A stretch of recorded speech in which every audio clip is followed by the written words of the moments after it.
বড়দিনের 3 দিনের বন্ধ, এই জন্য গ্রামে এসেছি। গ্রামে প্রচণ্ড শীত। আজকে রোদের দেখা নেই বললেই চলে। তো ভাবলাম আমাদের উপজেলার পাশ দিয়ে বয়ে চলা ব্রহ্মপুত্র নদী এর তীর ঘেঁষে একটু ঘুরে আসি। এসে অত্যন্ত ভালো লাগছে। আসলে এই যে গ্রামীণ সৌন্দর্য, এটা আসলে বর্ণনা করার মতো ভাষা আমার কাছে নেই, আমি বলতেও পারবো না, কিন্তু অনুভব করতে পারি। এর জন্যই যখনই কখনো বন্ধ পাই গ্রামে চলে আসি। গ্রামের বন্ধুবান্ধব যারা আছে, আত্মীয় স্বজন যারা আছে, তাদের সাথে দেখা করি, ভালো লাগে।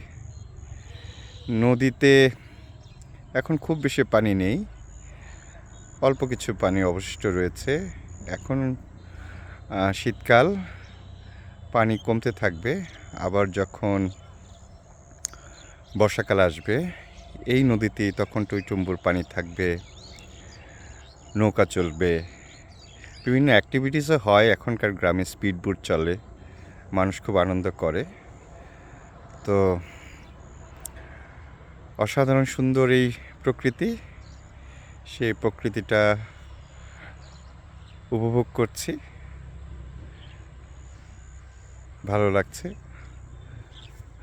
আবার যখন সময় হবে তখন আবার আসব। খুব বেশি মানুষ নেই আমরা যে জায়গাটায় এসেছি সেই জায়গাটাতে খুব বেশি মানুষ নেই। তো কোলাহলমুক্ত পরিবেশ আমরা খুব একটা পাই না ঢাকা শহরে।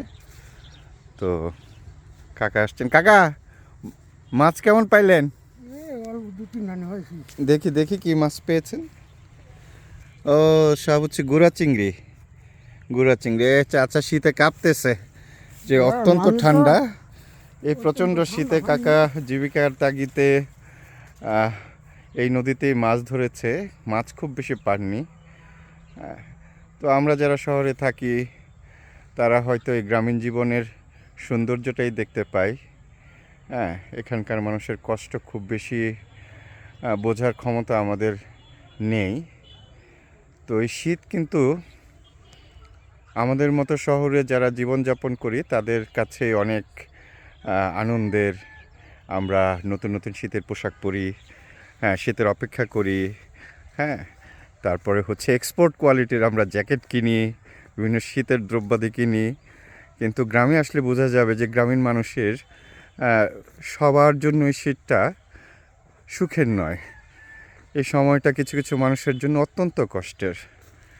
তো এই ঘুরতে এসে এটা দেখে মনটা খারাপ লাগলো। তো যাই হোক, সমাজের গরিব মানুষ আছে অনেক, যারা উচ্চবিত্ত আছেন, যাদের সক্ষমতা আছে, তারা যদি এই গরিব মানুষদের, বিশেষ করে এই প্রচণ্ড শীতে, যাদের মানে শীতের কাপড়ের খুব কষ্টে ভোগেন, তাদেরকে যদি আমরা একটু সহায়তা করতে পারি, হয়তো এই মানুষগুলো একটু একটু স্বাভাবিক জীবনযাপন করতে পারবে। যাই হোক, আবার আসবো, গ্রামের মানুষদের সাথে কথা বলবো, আত্মীয় স্বজনদের সাথে দেখা করব, গ্রামের প্রকৃতি উপভোগ করব। ধন্যবাদ।